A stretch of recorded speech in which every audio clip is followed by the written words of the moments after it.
forfeit someone.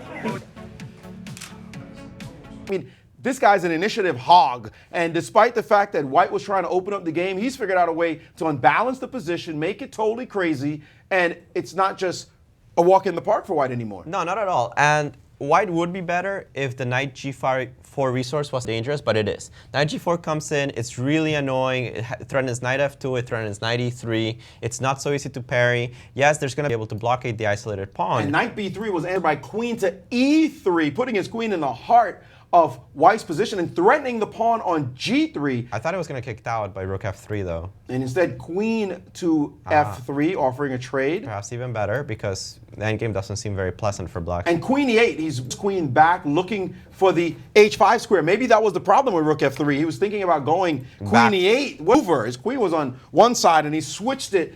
Now he's thinking of knight g4 and queen h5. He does, but at the moment d5 hangs with check. So I'm wondering after knight d4, I don't think, because knight d4 is a very important move. If you put the knight on g4, then I have queen takes d5 check maybe. Just And then if the king moves? quickly. And then I think I can survive with knight f3. Let's take a look at that on the analysis board, please, because you do it's have critical. d3 though. Absolutely critical position to look at. On the analysis board, we can get it. The knight d4. Right, so knight d4, there's the idea of knight g4, hanging the pawn, check, but after king h8, knight f3 covers the very important h2 square. What it doesn't cover is the knight e3 fork. Now, this is just an exchange, and White would have a lot of compensation And knight for it. c2 was answered by knight to g4 instantly. So we've got, I don't know what the knight's doing all the way over on c2. I mean, the guy just played knight g4 and said, you want my d pawn? You know I sack pawns for breakfast. Wait, what? And in fact, Wait, what is he doing? I don't get it. He's played king g1, and now Wow, very cold-blooded, but cold-blooded is really? right. Kasparov to penetrate down if he wants to h2. All the way down to and h2. h1.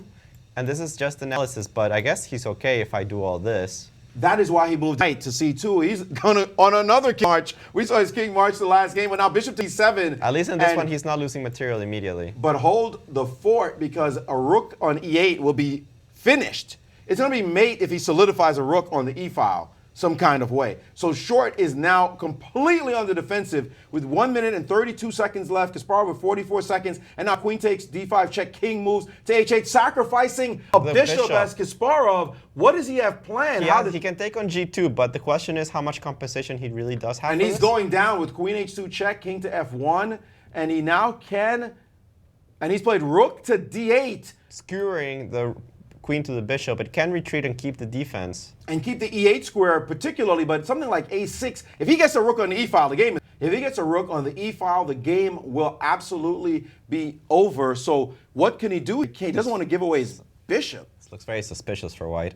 Yeah, absolutely, and he's taken, and, Wow. and Kasparov now taking on g3. The threat is mate on f1. And you don't have queen f3 because of knight h2 check, so rook e2 is forced. Rook e2, and the d3 bishop is hanging. I mean, that's a bishop Well- that can just be captured, and it has been taken. Rook takes d3. Recovering some of the material. Recovering, it looks like almost all the material except for one pawn. Black is still down a pawn, but it doesn't matter here. Garry Kasparov on the attack. He sees a king yet again that he can mate, and you see him focus on this position. He's threatening to take the pawn on f4 also with his queen. Knight to c5 attacking the rook. Not sure how that deals with the check f4 threat. check. Material is now even, and his king has nowhere to hide, so he has to come back. Kasparov has a draw if he wants it. No. And he doesn't want it. Queen h4 threatening mate on h1.